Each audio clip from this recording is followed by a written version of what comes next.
Le sixième sens peut être un outil servant à obtenir des informations là où d'autres sens ou d'autres techniques sont moins efficaces. Les Américains ont compris il y a bien longtemps que cette vision à distance peut être d'une réelle utilité. Ils appellent ça le remote viewing.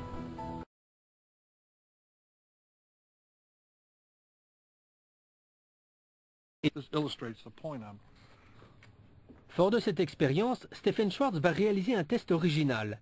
Nous sommes en 2003, après l'invasion de l'Irak par les troupes américaines.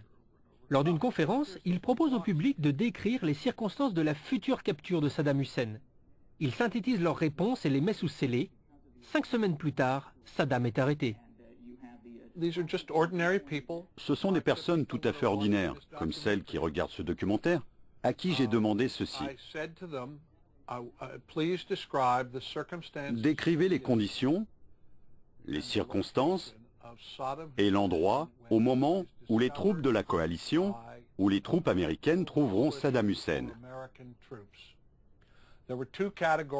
Il y avait 2 choses que je cherchais, un consensus et des observations.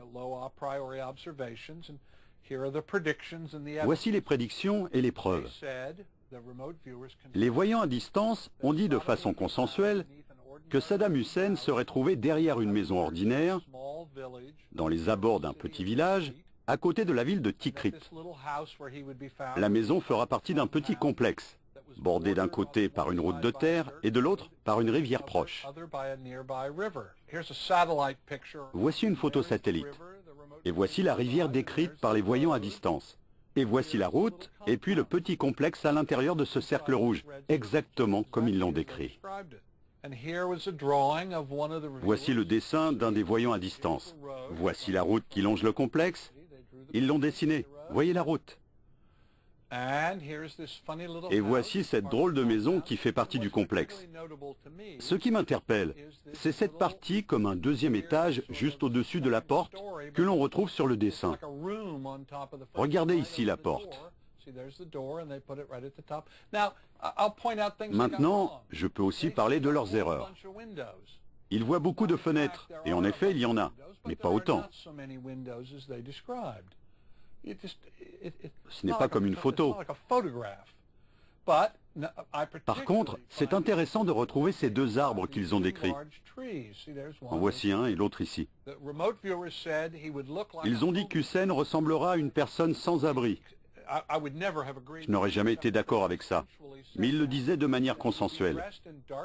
Il serait habillé avec des vêtements sombres et sales, qu'il aurait l'air négligé, avec une barbe poivre et sel et les cheveux en désordre. Voici sa barbe poivre et sel. Il ressemble à un poivreau qu'on trouverait dans un parc. Et voici ses cheveux décoiffés.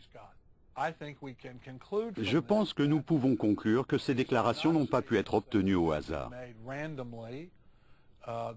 Elles sont le résultat du consensus obtenu de 47 personnes. Ces personnes n'avaient pas toutes raison. Elles n'ont pas toutes dit les mêmes choses.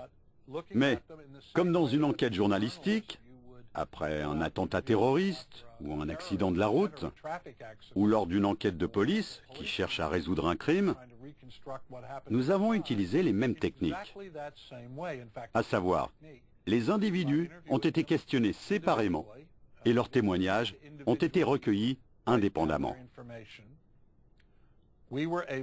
Ainsi, nous avons pu élaborer le scénario de la capture de Saddam qui allait se produire 5 semaines plus tard. Ceci démontre que des personnes ordinaires, sans formation particulière, sont capables de faire ce genre de choses.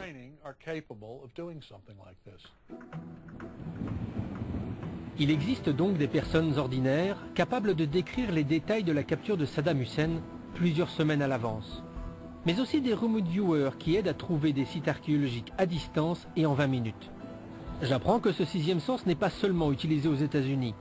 En France, Alexis Champion, président de IRIS, et Jean-Olivier Gransart-Desmond, archéologue, ont imaginé un service de remote viewer à disposition des archéologues et des entreprises. Ici, c'est avec l'archéologue Éric Gontier du CNRS qu'il travaille. Le sujet de l'expérience, l'archéologie, là encore. Des expériences dont on ne connaît pas encore les résultats car elles sont toujours en cours d'élaboration. ça qui est un peu surprenant, c'est de se retrouver ici, dans ce cadre institutionnel, au cœur de la recherche, et d'envisager un protocole de travail qui fait appel à une technique nouvelle et assez mystérieuse encore. Enfin, mystérieuse, ça fait quand même depuis les années 70 que le remote viewing est connu. Disons plutôt que depuis 30 ans ou 39 ans effectivement qu'il y a eu cette recherche. Maintenant on en vient à quelque chose qui est plus facile à utiliser. Ça fait un siècle qu'il y a des travaux en archéologie intuitive, on sait que ça fonctionne. Après on ne sait pas exactement effectivement dans quelles conditions, et c'est un peu l'objectif d'ailleurs pour nous, d'arriver à savoir quelles sont les conditions à remplir pour que ça puisse fonctionner et qu'on puisse après transmettre à des équipes d'archéologues cet outil, comme on transmet les outils de datation carbone 14 ou de thermoluminescence ou d'autres choses. C'est un outil, hein, c'est pas quelque chose qui remplace les autres types de recherche, que ce soit l'analyse stylistique, l'analyse même de l'archéologue en lui-même. Hein. Non, c'est la convergence des éléments qui vont aller dans le même sens qui vont faire qu'on va obtenir quelque chose, évidemment. Il y a beaucoup d'archéologues connus qui utilisent cette technique de... Alors, il y a eu des archéologues effectivement connus comme Norman Emerson, qui est quand même à l'origine de l'archéologie au Canada, hein, c'est vrai qu'il faut le savoir, qui a travaillé beaucoup avec Macmillan. Il y a Clarence Wyant qui a travaillé sur l'Amérique du Sud. Il y a Stanisław Poniatowski qui a travaillé en Pologne. Donc... Et à l'archéologie. Mais que ce sens très spécial a été pris au sérieux par les services secrets. En effet, aussi incroyable que cela puisse être, les agences de renseignement, dont la CIA, puis l'armée, ont utilisé les techniques du remote viewing et les capacités de sensitif lors de missions d'espionnage, et ce, dès 1972.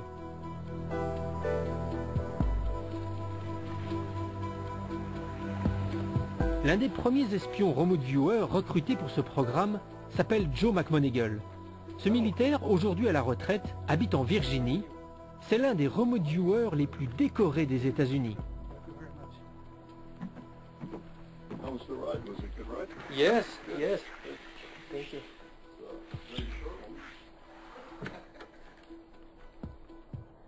Quand avez-vous commencé à être impliqué dans ce programme ? J'ai fait partie des 6 premières personnes à être recrutées pour le programme. J'avais le numéro Remote Viewer 001. Alors tout ça a commencé parce que les Russes utilisaient déjà le remote viewing ?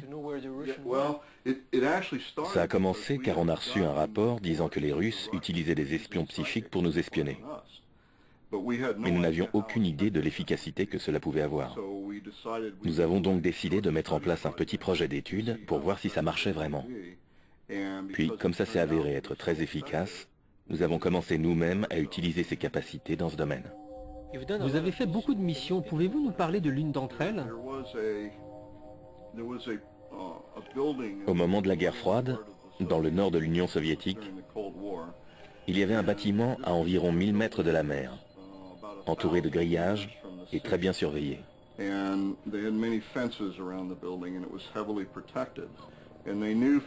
On savait depuis un moment que quelque chose était en construction à l'intérieur.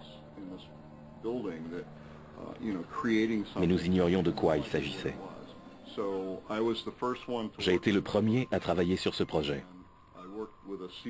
J'avais seulement une enveloppe scellée sur laquelle il y avait un numéro. À l'intérieur de l'enveloppe, il y avait une petite photo d'une section du toit de l'immeuble. C'était tout ce dont je disposais. Après quelques semaines de travail, j'ai été en mesure de déterminer qu'il construisait une sorte de très grand sous-marin. Ce nouveau sous-marin était énorme. Pour la première fois, les Russes assemblaient 2 coques pour n'en faire qu'une.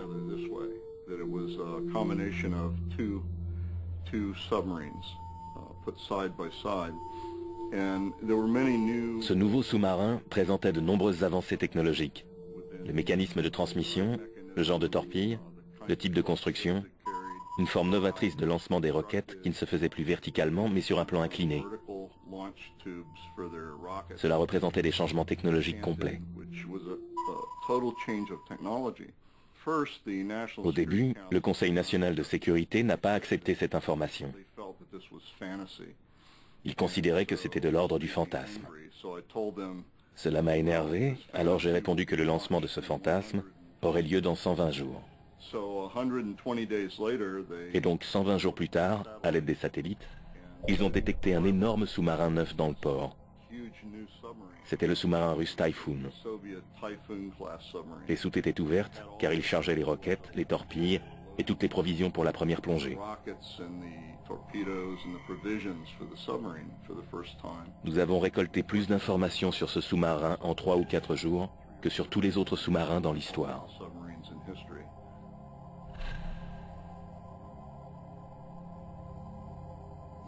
Y a-t-il d'autres opérations auxquelles vous avez participé?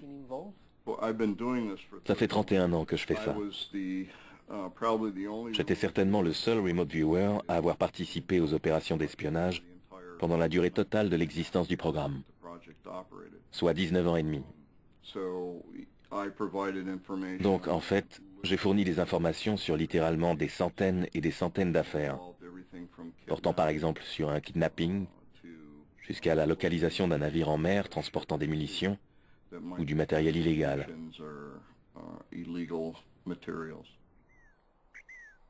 Aux États-Unis, entre 1972 et 1995, ce sont des millions de dollars qui ont été injectés dans les différents programmes d'espionnage extrasensoriel. Des dizaines de remote viewers civils et militaires ont travaillé dans ce service tout à fait officiel. Joe a été recruté alors qu'il était dans l'armée. Il savait qu'il possédait ces capacités particulières depuis l'enfance.